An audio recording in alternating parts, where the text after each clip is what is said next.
আমাদের তো এই সময় রিপোর্টিং করতে হবে, এই সময় কাটিং করতে হবে, এই সময় খাদ্য দিতে হবে। আর বেশ কিছু গাছ আমরা বাঁচাতেও পারি না, যেগুলো হঠাৎ হঠাৎ মারা যায়। আমরা সেই গাছের পরিচর্যাগুলো কোন সময় করব, একটু আগে থেকে আমাদেরকে এই সকল বিষয়গুলো জেনে নিলে ভালো হতো না? অবশ্যই জেনে নিলে ভালো হতো, এবং আমরা সেটা কিন্তু জানবো যে কোন গাছের কি করব, কি করলে আমাদের ভালো হবে। তো এই সকল বিষয় নিয়ে কিন্তু আমি আপনাদের সঙ্গে শেয়ার করব। পুষ্পশ্রী নার্সারি, কোলাঘাট। আমি কমল, সঙ্গে থাকবেন, সাথে থাকবেন, একটু ধৈর্য ধরে দেখবেন। অনুরোধ থাকলো শেষ পর্যন্ত ভিডিওটি দেখার জন্য। প্রথমত বলি, আপনাদের গাছের যদি কখনো কোনো সমস্যা হয় অবশ্যই ফোন করবেন। Phone number 9609456194। চলুন ভিডিওটা দেখতে থাকি। গুলো ভালো লাগে, হ্যাঁ বন্ধুরা, আপনাদের গাছগুলো ভালো লাগে আর আপনারা কেনেন। যে কোনো গাছের ছোট নিলে অনেক কম টাকায় হয়, আর সেইটাও আমাদেরকে জানতে হয়। আপনাদের গাছের নেশা রয়েছে, গাছ ভালোবাসেন, তো সেই জন্য গাছের পরিচর্যা সম্বন্ধেও কিন্তু খুব ভালো করে জানতে হবে। আর এমন আমরা এই সকল গাছের পরিচর্যা গুলো কিন্তু এ সময় জানবো এবং ভালো করতে পারবো, যেটা আমরা কিন্তু আমাদের গরমের সময়টায় খুব ভালো গাছ রাখতে পারবো। আপনি এরকম একটি বড় গাছ নিতে চলেছেন, এটি ডুমরুপানি গাছ, মানে ডোমভিয়া ফ্লাওয়ার প্ল্যান্ট। ফুলটি ভীষণ সুন্দর। আর এই রকম বড় গাছ নিলে আপনাদের ধরুন 300 টাকার মতো দাম চলে যাবে। তো আপনি যদি এই গাছেরই ছোট গাছ নেন, ধরুন 1 ফুটের সাইজের একটা গাছ নিয়ে নেন, তাহলে আপনার কত টাকা দাম আসবে? তাহলে আপনার এইরকম ছোট ছোট গাছ 20 টাকা পিসে আমি বিক্রি করে থাকি। তো 20 টাকার সাইজ কিরকম গাছ হবে? ধরুন এরকম একটা সাইজের গাছ হবে, তা প্রায় ধরুন কিছু না হলেও 8 থেকে 10 ইঞ্চি সাইজের গাছ। তো আমরা এইরকম ছোট ছোট গাছ নিলে এই সকল গাছকে খুব ভালো করতে পারবো। আর এই ধরনের গাছগুলো আমরা করলে আর কি, মানে ধরুন যারা প্রচুর বৃদ্ধি করে তাদেরকে কিন্তু ছোট ছোট টবে দেব, এটা আমাদেরকে সবসময় জানতে হবে। তাহলে কি হবে, আমরা থোকায় থোকায় গাছে ভরা ফুল পাবো, বেশি ভালো পাবো। আমরা এই জন্য প্রথমত যে কোনো গাছকে যদি ছোট টবে রোপণ করে থাকি, সেটা কিন্তু আমাদের খুব ভালো, কারণ ফুলটা অনেক পাবো। আর একটু গরমের হাওয়া আসা মানে, অর্থাৎ আপনি এখনই রিপোর্টিং করা শুরু করতে পারেন, তবে রিপোর্টিং করার সময় কিন্তু কোনো খাদ্য দিয়ে নয়। এটা আমরা কিন্তু ভুল করব না, কারণ এই খাদ্যটার পরিমাণ ঠিকঠাক না থাকলে সেখানে কি হবে, মাটিটা ধীরে ধীরে ধীরে ধীরে ভেতরে খারাপটা হতে থাকবে। আর গাছে কিন্তু একটু গরম পড়ে যাওয়া মানে পাতা পুড়ে যাওয়া, একের পর এক কিন্তু সমস্যাগুলো দেখা দেবে। সেই জন্য কিন্তু আমরা এই সকল ধরনের গাছ, মানে আপনার বাড়ির যে সকল 12 মাসি ফুলের গাছ টাছগুলো রয়েছে, তাদেরকে কিন্তু রিপোর্টিং করার সময় একদম সাধারণভাবে করবেন। রিপোর্টিং করার পর গাছের পাতা বেরোবে, গাছ একটা ফাইনালি আপনি একটা কাটিং করবেন, কারণ এই শীত শেষের পর মানে বিদায়ের সময় তো। আর একটা কাটিং করবেন, গাছটা একটা নিজের মতো করে গড়ে উঠবে, আর তারপরে কিন্তু আবারও প্রচুর পরিমাণে ফুল হবে। তো এই সময় যেটা হয়, আমাদের অনেক গাছের দেখা যায় সুন্দর সুন্দর ডালপালা বেরিয়েছে, কিন্তু সেটা অনেক দূরে গিয়ে বেরিয়েছে। আর এই সময়টা যদি আমরা একদম নির্দিষ্ট একটা জায়গায় কাটিং করি, সেক্ষেত্রে কিন্তু সমস্যা হবে না। এই মার্চ এপ্রিলে কিন্তু এই কাটিংটা করা যায়, অর্থাৎ মার্চ এপ্রিল মানে হালকা গরমের হাওয়া আসা মানেই আপনি কিন্তু এই কাজটা করবেন, দেখবেন খুব ভালো হবে, এবং সব ধরনের গাছকেই কিন্তু আপনি রিপোর্টিং করবেন। তাহলে কি হবে, আপনার গাছের এই যে ধরুন খালি অংশগুলো রয়েছে, ওখান থেকে ওর পাতা বেরোতে থাকবে। তখন আপনি এরকম একটা ছোট গাছ নিচ্ছেন, 20 টাকা 30 টাকার মধ্যেই আপনার হচ্ছে। তো এই গাছটিকেই একটু যত্নার্থী করে আপনাকে অনেক দামে কিনতে হয়। তো সেই জন্য এদের ফুলগুলো কিন্তু ভীষণ সুন্দর। এই গাছটির নাম হচ্ছে পেন্ট্রাস। এদের ভালো লাগে আর গাছগুলো কিনে ফেলি, আর তাদের পরিচর্যাগুলো আমাদেরকে কিন্তু সর্বপ্রথম জানতে হবে। বন্ধুরা, এই গাছটির নাম পেন্টাস আমরা জেনেছি, কিন্তু এটা জানবো এটাতে কোন খাদ্য দেব। অনেক বন্ধুই কিন্তু এই গাছকে ভালো করতে পারেন না, কয়েকটা দিন পরে দেখেন পাতাগুলো জ্বলে জ্বলে শুকনো হয়ে খারাপ হয়ে যাচ্ছে। একদম কিন্তু সাধারণভাবে এই গাছ আপনাকে করতে হবে। একদম দেখুন, এখানকার যে মাটিটি রয়েছে সেটা কিন্তু কিছু দেওয়া নেই, জাস্ট একটু বালি দেওয়া রয়েছে, 30% বালি মেখে গাছটি করা রয়েছে। এবারে আসি, এর টব কেমন দেবেন। দেখুন, এই সকল ধরনের গাছ, আপনাদের যে সকল গাছগুলো মারা যায়, এই পেন্টাস ফুলের গাছ কেন, পেন্টাস, ওলিওক্রোটোকার্পাস মানে একমুখী রুদ্রাক্ষ, তারপরে টিকু চায়না মানে এই যে বাচ্চা গাছটা, দেখলে চিনতে পারবেন কিনা জানি না। দেখুন, এই সকল গাছগুলো কিন্তু মারা যায়। আপনারা কিন্তু এই সকল যে গাছগুলো আপনারা বাঁচাতেই পারছেন না, একেবারে প্লেন ভাবে করে দেখুন, দেখবেন আপনারা কিন্তু গাছগুলো বাঁচাতে পারছেন। তো এই গাছের রূপ কি করে সুন্দর থাকবে, কোথায় সুন্দর থাকবে, যদি আপনি প্লেন ভাবে করেন এবং ছোট টবে দেন।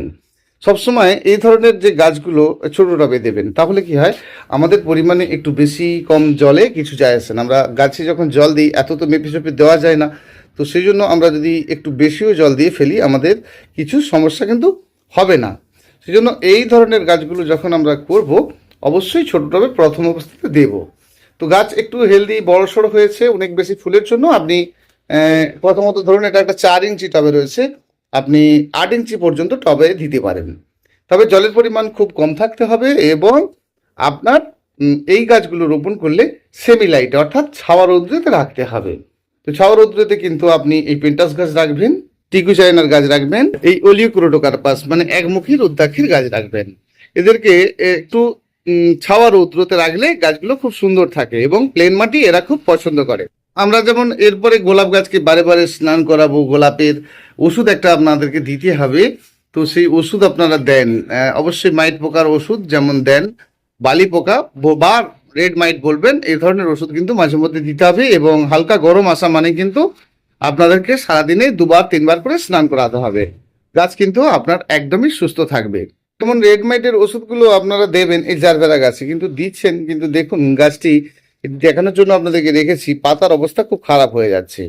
তো এটা আমাদের জারবেরা গাছের ক্ষেত্রে কিন্তু হয়েই থাকে, তার এটা কিন্তু আমরা আর কিছু করতে পারি না, ধীরে ধীরে আমাদের গাছটা একদম খারাপ হয়ে যায়।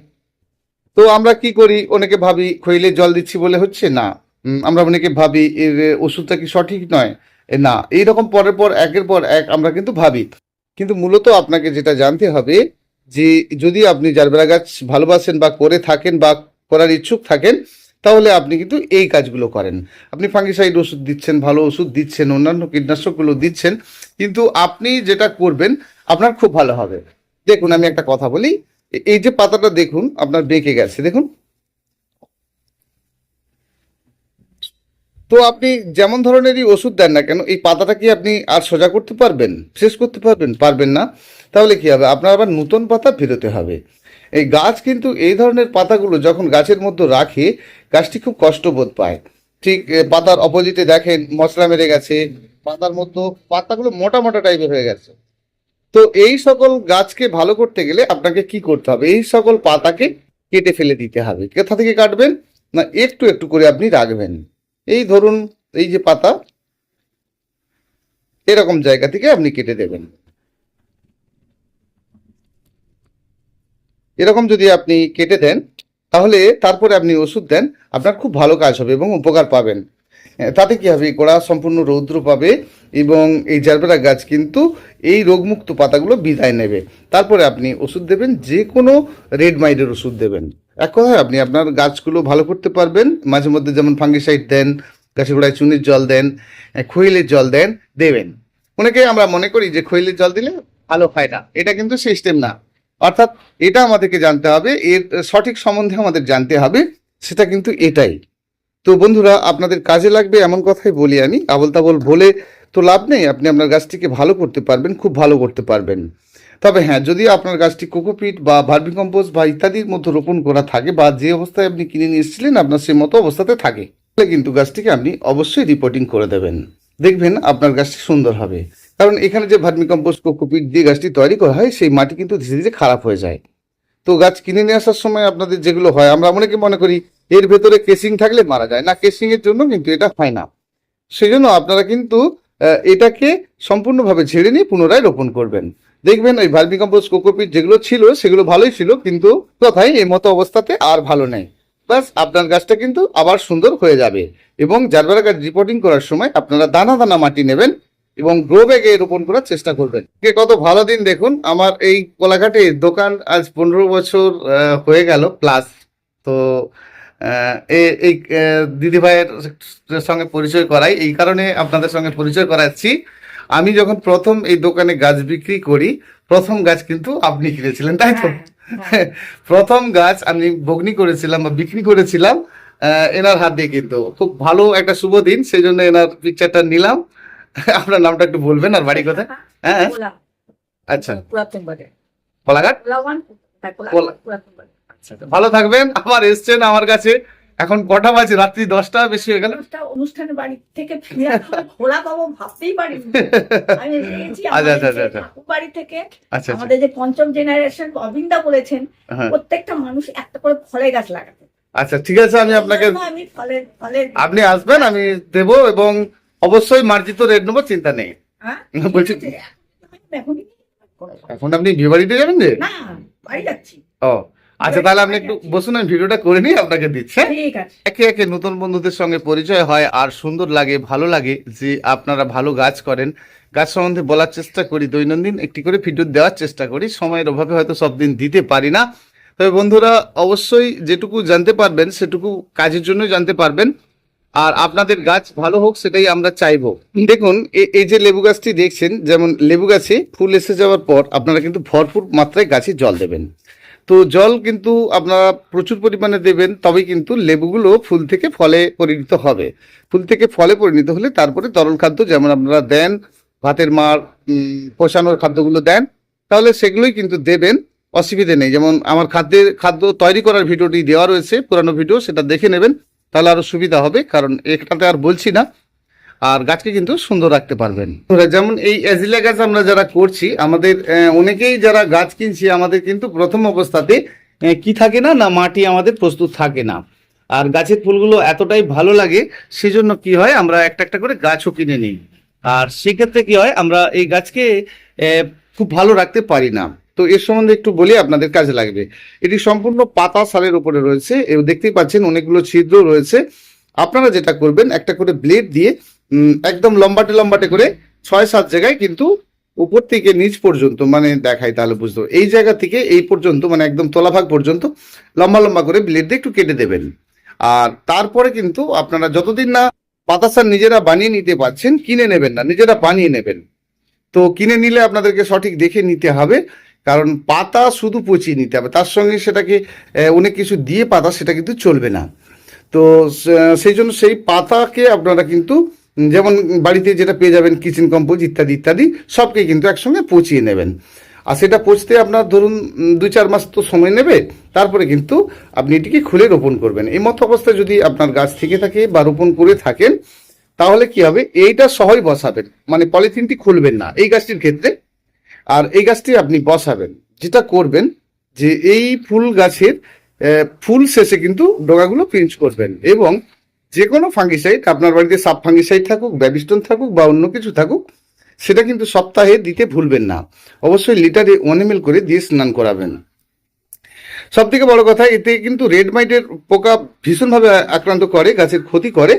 সেই জন্য বন্ধুরা আপনারা যেটা করবেন, যে এই গাছ রেড মাইটের ওষুধ কিন্তু আপনাকে সুস্থ থাকাতে অবস্থাতেই দিতে হবে। তো রেড মাইটের ওষুধও কিন্তু মাঝে মধ্যে অন্তত 10 দিন ছাড়া হলেও লিটারে 1 ml করে দিয়ে স্প্রে করে রাখবেন, এবং গরম পড়ে যাওয়া মানে একটু ছাওয়াযুক্ত স্থানে রাখবেন, মানে যেখানে আপনার সম্পূর্ণ রৌদ্র লাগে না এমন জায়গাতে রাখবেন। আর পাতা সারের মধ্যে রোপণ করবেন, যেটা আপনি বানিয়ে নেবেন। এই মতো অবস্থায় যদি আপনি নিয়ে যান, তাহলে কিন্তু আপনি আপনার মতো করে এটা সহই বসাতে পারেন। সেটা আপনার মাটি বালি বা আপনি যেভাবে বসাতে চান বসাবেন, তবে এটা কিন্তু খুলবেন না। তবে এটা প্রস্তুত করে নেওয়ার পর যে পাতা সারটা আপনি করে নিলেন, তারপরে কিন্তু আপনি ওটাতেই বসাবেন, দেখবেন আপনি অ্যাজেলিয়া গাছ খুব সহজে করতে পারবেন এবং ভালো করতে পারবেন। বন্ধুরা, ভিডিওটা খুব বেশি বড় করব না, তো আমরা এইভাবে প্রতিটি গাছের পেছনে পরিচর্যা নেব এবং ভালো করব। না বুঝতে পারলে অবশ্যই কিন্তু আপনারা ফোন করে নেবেন, দেখবেন খুব ভালো রাখতে পারবেন আপনাদের সকল ধরনের গাছগুলো। দোকান থেকে ছোট্ট করে কয়েকটি গাছের সম্বন্ধে আপনাদেরকে বললাম, আশা করছি আপনাদের অনেকটা উপকারে আসবে। আর একটা ভিডিও দ্বারা সব কিছু তো বলা যায় না, আপনারা প্রয়োজন বোধ হলে অবশ্যই ফোন করে নেবেন, জেনে নিতে পারবেন গাছের পরিচর্যা কেমন নেবেন। সেই জন্য আমাদেরকে এই কয়েকটা জিনিস জানতে হবে, যে কাজটা আমাদের জানতে হবে। নাইট্রোজেন সারের স্প্রে খাদ্য কখন প্রয়োজন হয়। তো আমরা যখন দেখব যে অতিরিক্ত গাছে খাদ্য তৈরি করছে, অর্থাৎ রৌদ্র যত হতে থাকবে, আপনাদেরকে কিন্তু স্প্রে খাদ্যগুলো দিতে হবে। তো আমরা কি করি, অনেকে শীতের সময়টায় নাইট্রোজেন পাতার উপরে স্প্রে করে দিই। সেক্ষেত্রে কি দেখি না, পাতাগুলো কালো কালো হয়ে টুকটুক করে গাছ থেকে খসে খসে পড়ে যাচ্ছে। তো এগুলো আমাদেরকে কিন্তু করতে হবে, যে গাছ অতিরিক্ত শীতের সময় আমরা কিন্তু নাইট্রোজেন খুব একটা গাছে স্প্রে করব না। এক আধবার দিয়েছি সেটা আলাদা কথা, কিন্তু বারে বারে স্প্রে করব না। কিন্তু গ্রীষ্ম পড়ে যাওয়া মানেই আপনাদেরকে কিন্তু পাতার মধ্যে নাইট্রোজেন স্প্রে করতে হবে। সেটা কিন্তু যে কোনো নাইট্রোজেন সার, মানে ধরুন 19-19, 20-20, 28-28 এই ধরনের কোনো একটা নেবেন। আর সেটা কিন্তু অবশ্যই দেবেন 2 লিটার জলে 1 গ্রাম করে। সপ্তাহে অন্তত 1-2 বার দিন, আপনার গাছ ফ্রেশ থাকবে, সুন্দর থাকবে, এবং গ্রীষ্মকালেও কিন্তু আপনার গাছ একদম স্ট্রং থাকবে। তাহলে আমরা খাদ্য কিভাবে দেব, গাছের পাতা খাদ্য কিভাবে দেব, তরল খাদ্য কিভাবে দেব, তরল খাদ্য ভিডিওটি কিন্তু দেখে নেবেন, তাহলে আরও আপনাদের বুঝতে সুবিধা হবে যে তরল খাদ্য আপনারা কিভাবে বানাবেন। তো বন্ধুরা, আজ তবে এইটুকুই, আবার দেখা হচ্ছে পরের ভিডিওতে। সকল বন্ধুরাই ভীষণ ভালো থাকবেন।